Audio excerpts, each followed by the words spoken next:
Et le 15 décembre 2011, j'ai commencé donc la prise des activateurs de cellules souches de la moelle osseuse, donc c'était Ménance, hein.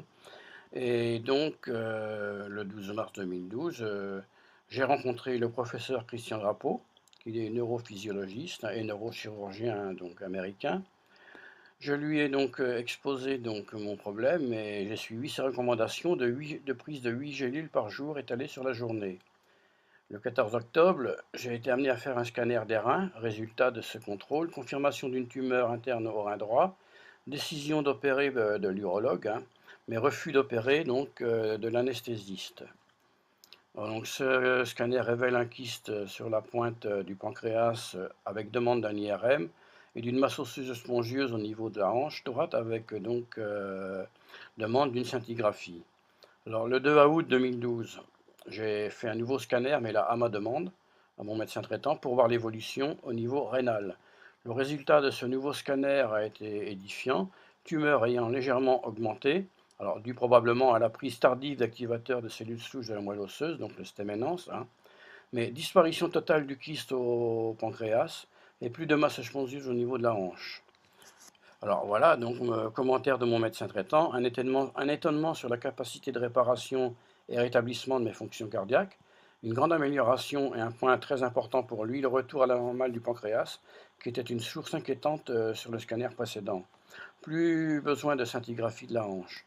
Alors il me dit que maintenant on doit se donner du temps, car il est bien possible qu'il n'y ait plus besoin d'opération du rein.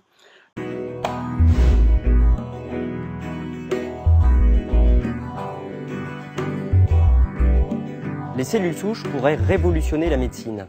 En effet, de nombreux chercheurs tentent de les utiliser pour régénérer et réparer nos organes en cas de défaillance. Ce sont des cellules indifférenciées de réserve qui existent dans notre corps et qui renouvellent nos tissus, qui nous rajeunissent en permanence. Pour qu'une cellule reste à l'état indifférencié comme ça, il faut qu'il y ait certains gènes qui soient activés dans ces cellules et qui, en quelque sorte, leur confèrent leur particularité, c'est-à-dire cette pluripotence, et puis aussi qui bloquent le phénomène de différenciation. Il y a de cela 15 ans, quand le docteur Jensen et moi, pour la première fois, on a proposé que les cellules souches de la moelle osseuse constituaient le système naturel de réparation, de guérison du corps humain, et qu'on a aussi découvert que l'algue bleue, l'Aphanisomenophlos aqua, en abréviation APHA, son mécanisme d'action, c'était de stimuler la libération de cellules souches de la moelle osseuse. On savait qu'on venait de découvrir quelque chose de quand même assez important. On savait que c'était destiné à être probablement une des plus grandes découvertes dans le monde de la santé et du bien-être. Donc tout de suite pour moi, c'est devenu réellement ma mission de trouver un moyen d'apporter ce produit-là à autant de personnes que possible.